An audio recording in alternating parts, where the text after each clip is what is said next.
should we just jump straight into it? So let's go into another weekly recap of Critical Ops related news from the past week.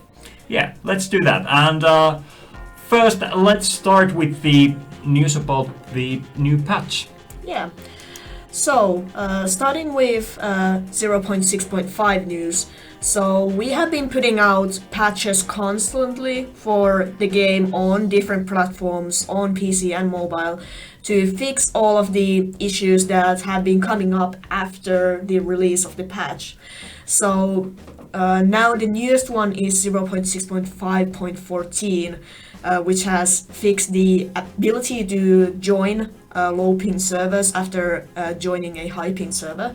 There were some issues with that, as we saw from the last stream actually, and that has been fixed now, hopefully for good. And there were also some other issues, like the M4 skins had like way too much wear and they had like cracks and there was too much. It looked very unpolished and yeah, they did. Yeah, and also after we fiddled around and fixed the AA, there were also some changes in the sensitivity options. They went in ticks of 0.5 instead of 0.1, and that has been fixed, so now you can adjust the sensitivity way more precise. Yeah. There have been also a ton of tiny fixes for all kinds of different minor issues that have been popping up for some, and also some bigger issues like the pink screen issue. We put out a fix on Game Room for that, and hopefully that will be gone, but we're still not actually sure. Yeah, so if you as always, if you run into problems and bugs that you find, feel free to send them to our support. Yeah. So as we're talking about fixed issues, also there are still some issues in the game that we haven't managed to fix yet, and one of them is the FPS drops and lag issues that some of the players face. And we have tried a few things to fix those things. We have made different tests and put out patches, but we had to take those away because those didn't work. So we're still working on it, and we're working hard to get those issues actually done and fixed and get the game working for you guys.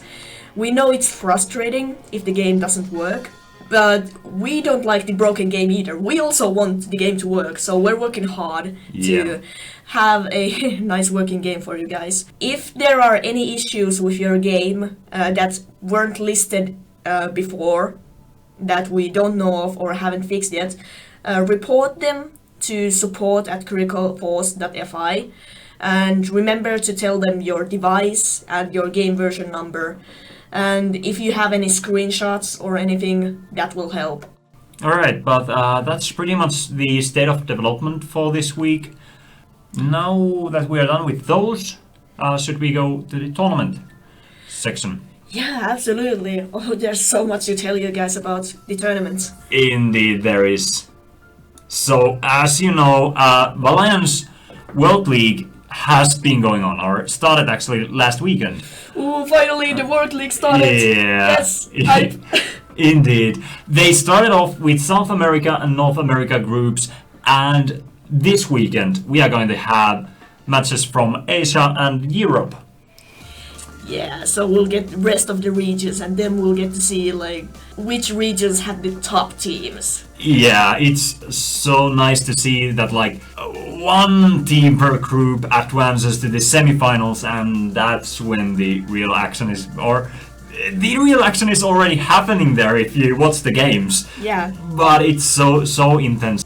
So the stream for the Asia and European groups will be held on Saturday, so 4th of March, starting at 12 Central European time. So be sure to tune in and watch your favorite teams face off. Yeah, but going into the placements, so this is what the North America standings currently look like. So it's really tough competition between Hammer's Redemption and Team Phoenix Rain. What's interesting to see in 2 weeks is how is the face-off between these two teams going to play out.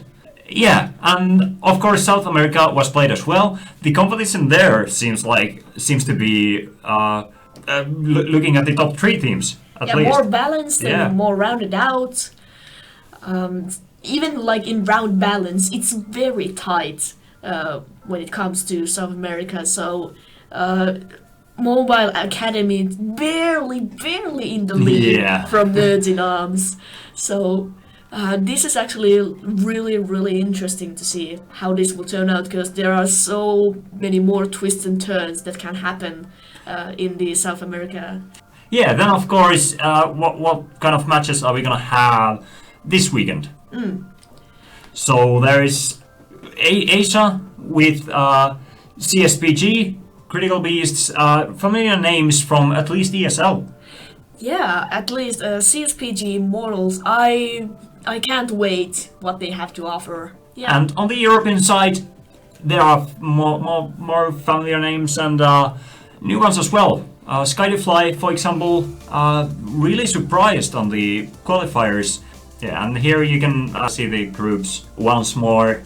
And of course, Alliance isn't the only tournament going on. We are close to the finals of Asian qualifiers on the mobile esports tournament, and they are gonna stream on Saturday as well, starting at 6 p.m. PST. Talking about the World Cup, the brackets for that were released this week.